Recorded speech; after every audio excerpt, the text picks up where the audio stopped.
Hello guys, welcome to our new blog. তো আমার কথা বলতে একটু অসুবিধা হচ্ছে, আজকে তাও ব্যথাটা কম আছে মুখের। তো সিজারের পর আমার এটা সেকেন্ড ওটি হতে চলেছে, একটা ছোটোখাটো ওটি। তো ওটিই হয়। দেখো, সকাল সকাল মাছের মাথা দিয়ে ডাল রান্না করেছিলাম, আর করেছিলাম তরকারি হলো কাতলা মাছের তরকারি। কাতলা মাছ করেছিলাম আলু আর পেঁপে দিয়ে। তো রান্নাবান্না করে মেয়েকে নিয়ে গেছিলাম স্কুলে। তো আজকে ভেবেছিলাম যে যেহেতু আমার ওটিটা হবে, সেই জন্য আমি ওকে নিয়ে স্কুলে যাব না। দেখো, আমি মাছ অলরেডি দিয়ে দিয়েছি, ঝোল ফুটে ওঠার পরপরই, একটু পরেই আর কি তরকারিটা হয়ে যাবে।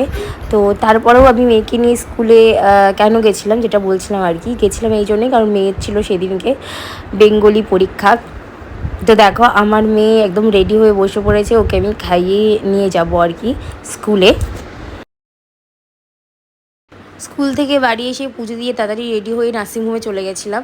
তো এই জন্য ভিডিও করতে পারিনি আর। তো একবারে ভিডিওটা করছি নার্সিংহোমে এসে ওটির আগে। তো আমাকে ড্রেস মানে ওটির যে কি বলবো অ্যাপ্রন টাইপের পরিয়ে দিয়েছিল, আর আমি 10 মিনিটের মধ্যে মাসিদের সাথে বেশ ভাব জমিয়েছিলাম।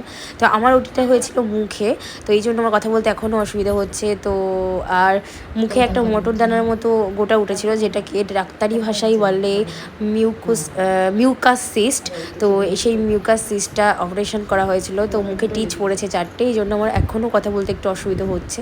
তো সেদিন রাতে 8:30 বেজে গেছিলো বাড়ি আস্তে আস্তে, কারণ ওটির পরেই ছাড়ে না, কিছুক্ষণ রেখে দেয়। তো বাড়ি এসে আর ভিডিও করিনি। তো এটা পরের দিনকার ভিডিও। মা দিয়ে দিচ্ছিলো আমার ঘরের পুজো, আর আমি রান্নাবান্নাটা করেছিলাম, কিন্তু সমস্ত কিছু মা গুছিয়ে দিয়েছিল। মশলা করা, কচুর লতি কেটে দেওয়া। তো কচুর লতি করেছিলাম মাছের মাথা দিয়ে, আর করেছিলাম বোয়াল মাছের ঝাল। তো আমার মেয়ে এদিকে ক্লে না কি একটা বলে, যেগুলো কিনে নিয়ে এসেছিলাম মেলা থেকে আগের দিন ওর বাবার সাথে, সেগুলো নিয়ে খেলছিল। মাকে দিয়ে দিয়েছিলাম ভাত। তো আমরা খেয়ে দিয়ে চলে গেছিলাম তারপরের দিন পয়লা বৈশাখের বাজার করতে, মানে গতকালকে। তো এই দেখো, আমার মুখটা এখনও ফোলা প্রচুর পরিমাণে, জানি না ভিডিওতে কত আসে, এই গালটার থেকে ওই গালটা আমার প্রচুর ফোলা। তো মুখে প্রচুর ব্যথা আছে, কিন্তু যন্ত্রণা কমে গেছে, ওষুধ দিয়েছে অনেক সেই জন্য। তো এই একটা শর্ট টপ টাইপের কুর্তি কাম টপ আমি নিয়ে নিয়েছিলাম ডেলি ইউজের জন্য। আর নিয়ে নিয়েছিলাম একটা খুব সুন্দর রেডও বলতে পারো, দুধে আলতা বলতে পারো, কালারের একটা সালোয়ার। তো সালোয়ারটা ভীষণ পছন্দ হয়েছে আমার, মানে বেশ সুতির কাপড়ের, পুরোটা সুতির, মানে একদম সুতি, তোমরা হয়তো বুঝতে পারছো না, বাট মেটেরিয়ালটা পুরো সুতি। তো এটা নিয়েছি, এটা দেখতে পাচ্ছ আয়নাতে। আর আমার মেয়েকে আমার মা কিনে দিয়েছিল মেট্রো বাজার থেকে ওই ড্রেসটা, যেটা পরে আছে মেয়ে। তো চলো, ব্লগটা এই পর্যন্তই। তোমরা পয়লা বৈশাখে কে কী কেনাকাটা করলে প্লিজ কমেন্টে বলে যেও। আর এই যে আমার মুখের অবস্থা, এখনও অনেকটা ফোলা, যেহেতু টিচ রয়েছে, এখনও অবধি আমার বেশ ব্যথা রয়েছে যখন আমি ভয়েস ওভার করছি আর কি।